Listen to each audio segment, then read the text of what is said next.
नमस्कार दोस्तों, मैं आपका गाइड ओजांक। जैसा कि हम सभी जानते हैं कि यूपीएससी की तैयारी में एनसीईआरटी बहुत महत्वपूर्ण भूमिका निभाती हैं। हमें ये भी पता है कि एनसीईआरटी की जो हमारी बेसिक किताबें हिस्ट्री, ज्योग्राफी, पॉलिटी, इकोनॉमिक और साइंस, वो हमें एक नया डायमेंशन, एक नया सोचने का तरीका देती हैं। लेकिन ये किताबें इतनी वृहद हैं, इतनी ज़्यादा हैं, जब हम छठी से 12वीं तक की बात करते हैं, कहने में तो ये बहुत आसान लगती है कि अब छठी से 12वीं तक की आप अपडेट कर लीजिए। लेकिन जब टीचर इनको पढ़ाने जाता है या जब आप इसकी स्टडी करते हैं, तो आपको लगता है कि बाप रे! ये बहुत ज़्यादा समय ले रहा है और ये हमारे प्री में 30-35% भूमिका निभाता है, लेकिन उसके लिए हमारा टाइम बहुत चला जाता है। आज इस वीडियो के माध्यम से मैं ये प्रयास करूँगा कि आप टू द पॉइंट रहें, आप उन स्पेसिफिक बिंदुओं को समझ सकें जो यूपीएससी की रिक्वायरमेंट है। तो आज मैं आप लोगों से डिस्कस करने जा रहा हूं 7वीं क्लास की एनसीईआरटी ज्योग्राफी की। तो ज्योग्राफी की एनसीईआरटी 7th क्लास की बहुत महत्वपूर्ण है, लेकिन मैं आप यहां से डिस्कस करूंगा आप कम से कम समय में इसको कैसे कवर कर सकते हैं, यानी किस टॉपिक को, किस हेडिंग को पढ़ना है। बाकी सारी चीजों को आप जो है छोड़ सकते हैं, इससे आपका समय बहुत बचेगा। लेकिन दोस्तों, आगे बढ़ने से पहले मैं आपको बताता चलूं कि हमारा एक नया वेंचर है एनी टाइम लर्निंग। जैसा इसका नाम है कि आप कभी भी पढ़ाई के साथ जुड़ सकते हो, जो वीडियोस हैं वो मिल सकती हैं, जो मैं खुद डाउट सेशन लेता हूं लाइव, उसके माध्यम से आप जुड़ सकते हैं। साथ ही साथ जो करंट अफेयर्स है वो पॉइंट वाइज फॉर्म में अवेलेबल है, पीडीएफ अवेलेबल है, आप उसका हिस्सा बन सकते हो, उसकी पढ़ाई कर सकते हो दोस्तों। तो चलिए, इस ऐप को डाउनलोड करने के बाद अब हम अगले चरण में पहुंचते हैं, और वो है हमारा भूगोल यानी एनसीईआरटी का हिस्सा। चलिए, भूगोल में हमारा पहला टॉपिक है, इसका नाम है पर्यावरण। तो पर्यावरण में आपको सिर्फ एक हेडिंग पढ़नी है, पारितंत्र क्या होता है, इसकी डिफिनीशन। ये मोर देन इनफ है आपके लिए, आपने इसको पढ़ा। बाकी पूरे चैप्टर में अब आपको किसी भी चीज पे फोकस नहीं करना, उसमें ढेर सारी कहानियां, केस स्टडी दी है, वो आपको इससे कोई लेना देना नहीं है। यानी एक हेडिंग में मेरा एक चैप्टर खत्म। दूसरा, हमारी पृथ्वी के अंदर, ये हमारा जो है टॉपिक है 7th क्लास में। तो इसमें आपको दो हिस्से पढ़ने हैं, एक पृथ्वी के आंतरिक भाग में यानी इंटीरियर के बारे में, और दूसरा शैल एवं खनिज यानी रॉक्स और मिनरल्स के बारे में। केवल वो दो चीजें हैं कि इसमें क्या दिया गया है, इन दोनों को आप टिक करिए, बाकी चीजों को भूल जाइए, उस पर आपको फोकस करने की जरूरत नहीं है। आइए अब हम तीसरे चैप्टर में पहुंचते हैं, जो आपको अपडेट करना है, और तीसरा चैप्टर है हमारी बदलती पृथ्वी। बेसिकली इसमें हमारे अर्थ, जो हमारी पृथ्वी है, उसकी जो गतियां हैं उन पे बहुत फोकस किया गया है।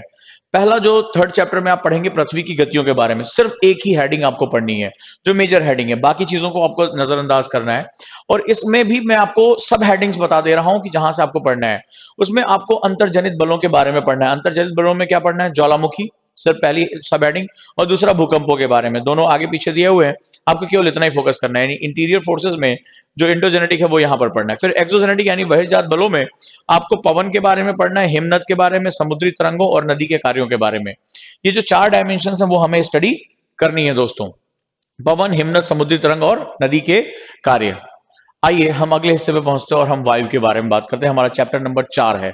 चैप्टर नंबर 4 में बेसिकली आपको, ये एक लंबा चैप्टर है, लेकिन इसमें मैंने टॉपिक बताया, केवल आपको वही पढ़ना है। पहला आपको संगठन, कि मेरे वायुमंडल का संगठन क्या है, बहुत इंपॉर्टेंट है। उसकी संरचना क्या है, स्ट्रक्चर क्या है।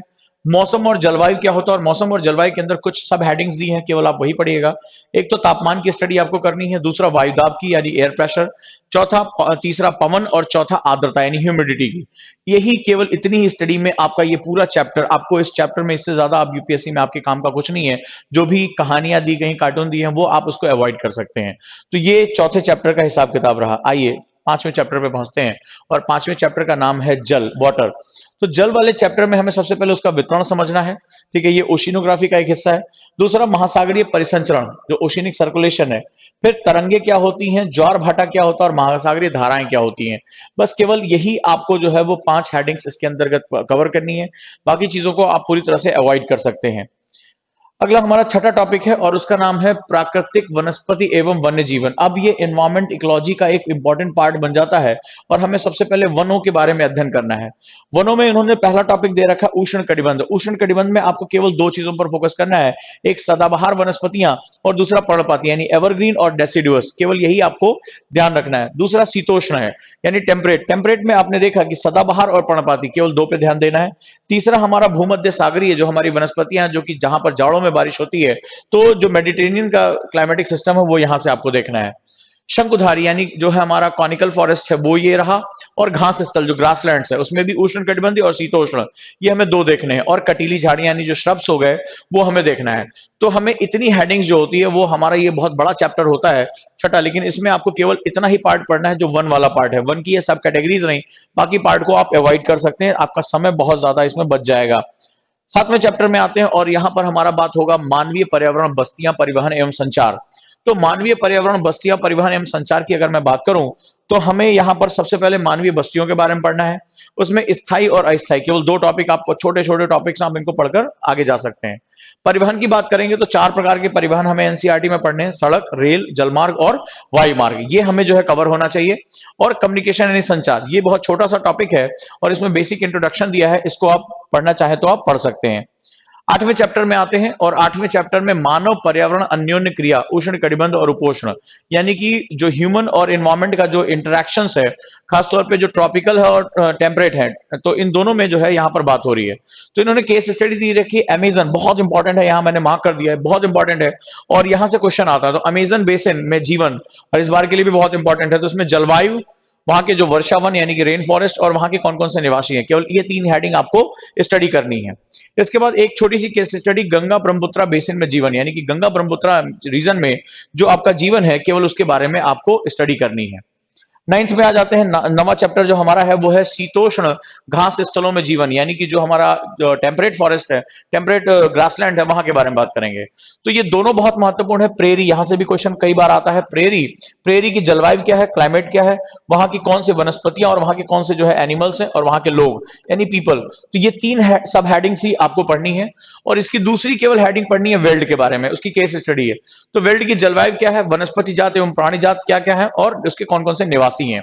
तो दोस्तों यही जो हमारे टॉपिक्स हैं ये सबसे इंपॉर्टेंट है, यही हमें पढ़ना है। और हमारा 10वां टॉपिक है रेगिस्तान में जीवन, यानी लाइफ इन डेजर्ट्स। तो लाइफ इन डेजर्ट्स की अगर हम बात करेंगे तो हमें दो तरह के रेगिस्तानों के बारे में अध्ययन करना है। दो टॉपिक्स ही आपको पढ़ने हैं, गर्म रेगिस्तान और दूसरा ठंडा रेगिस्तान। गर्म रेगिस्तान के अंतर्गत जलवायु, वनस्पति जात एवं प्राणी जात और लोग, ये तीन हेडिंग ही आपको पढ़नी है। सेम जलवायु, वनस्पति और लोग, ये तीन हेडिंग आपको ठंडे रेगिस्तान में पढ़नी है। चाहे सहारा की बात करें, थार की बात करें, या अगर अटाकामा की बात करें, तो केवल यही दो है हमें टॉपिक्स यहां पर पढ़ने हैं। इससे आपका समय लगभग आधा हो जाएगा और आपको पता रहेगा कि मुझे इस बुक से केवल इतने ही टॉपिक पढ़ने हैं।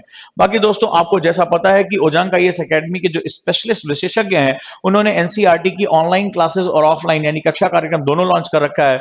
इसका हिस्सा बन सकते हैं। देश में सबसे कम कीमत के ये कोर्स आपको एनसीईआरटी की एक बहुत अधिक ऊंचाई पर लेकर जाते हैं और आपका समय इतना शॉर्ट हो जाता है और आप उसमें न सिर्फ बीटीएल, जो हमारी सबसे खास बात है बीटीएल, बिटवीन द लाइंस, यानी कि जो लाइनें लिखी हुई हैं उनके निहितार्थ बताते हैं, उसमें क्या क्वेश्चन आए हुए हैं उनके बारे में आपसे जो है डिस्कस करते हुए हम आगे बढ़ते हैं। और डेफिनेटली ये कोर्स जो है आपको बहुत बहुत ज्यादा जो है बेनिफिट करता है, बहुत ज्यादा जो है आपको इनपुट देता है। तो इसका हिस्सा बने और यहां से अपनी जो तैयारी है उसको अगले चरण में लेकर जाएं दोस्तों। तो जुड़े रहिए और इसी के साथ एनसीईआरटी को कम से कम समय में खत्म करिए और हमारे एनसीईआरटी बैच का हिस्सा बनिए दोस्तों। मैं आपका गाइड ओजांक, डेफिनेटली मैं इसके साथ जुड़ता रहूंगा और आपके जो प्रश्न है उसको कमेंट बॉक्स में जरूर पूछें ताकि उन पर मैं वीडियो बनाकर आपकी मदद कर सकूं। और एनी टाइम लर्निंग ऐप पे हम लोग अब मिलते हैं आपकी समस्याओं के समाधान के साथ लाइव क्लासेस के माध्यम से, और उसका आप आनंद उठाएं। धन्यवाद दोस्तों।